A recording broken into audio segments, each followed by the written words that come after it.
Assalamu alaikum. This is Dr. Zainul Abdeen from District Khyber. I am a government officer, or I was deputed at Sakhar Special Quarantine Zone as an epidemiologist, as I am trained in field epidemiology by the government and CDC.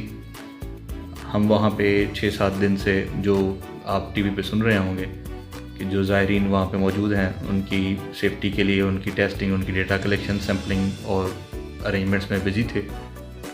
As of today 23rd March 2020, I have been tested positive for the novel coronavirus 2019.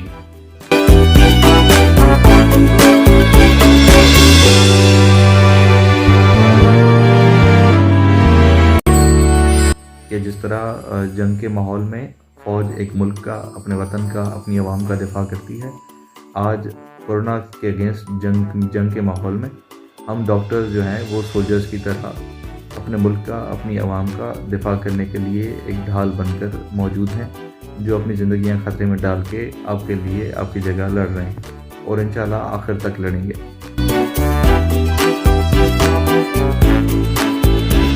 Us video کو بنانے کا مقصد جو ہے وہ اپنی nation کو صرف یہ بتانا ہے کہ we are fighting at the front lines, we are strong enough to deal with this possible disaster. اور عوام سے صرف یہ ریکویسٹ ہے کہ وہ اپنے ڈاکٹرز پہ ٹرسٹ رکھیں، اپنی حکومت پہ ٹرسٹ رکھیں. جو میئرز دیے جا رہے ہیں وہ ان کے حق میں ہیں، ان کی بہتری کے لیے ہیں، اور ہم ہمت نہیں ہاریں گے، ہم فرنٹ پہ لڑتے رہیں گے اور جب تک ہم یہ جنگ جیت نہیں جاتے.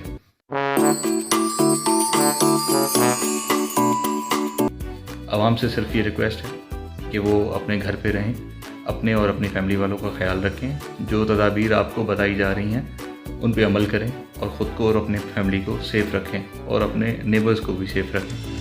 یہ جنگ اتنی آسان نہیں ہے، اس کو جیتنے میں کچھ وقت ضرور لگے گا، لیکن ہم ہوپ فل ہیں اور اپنا ایمان ہے کہ انشاءاللہ ہم یہ جنگ ضرور جیتیں گے. میری طرح کئی اور ڈاکٹرز فرنٹ لائن پہ ابھی بھی لڑ رہے ہیں اور انشاءاللہ آخر تک ہم لڑتے رہیں گے. بس آپ سب کے سپورٹ کی اور صبر کی ضرورت ہے. Currently I am completely fine. مجھے سمٹمس ایز سچ سیریس کوئی نہیں ہے اور I have been isolated until I recover. So آپ سب کی دعاؤں کی ضرورت ہوگی، اللہ بہتر کرے گا. اور ڈاکٹرز کمیونٹی کی طرف سے میں ساری عوام کو یہ پیغام دینا چاہ رہا ہوں کہ ہم آخر تک لڑیں گے اور جب تک ہم یہ جنگ جیت نہیں لاتے ہم فرنٹ لائنز پہ کھڑے رہیں گے. اور اس سب میں ہمیں صرف آپ سب کی دعائیں چاہیے، آپ کی سپورٹ چاہیے اور آپ کا صبر چاہیے. پاکستان زندہ باد.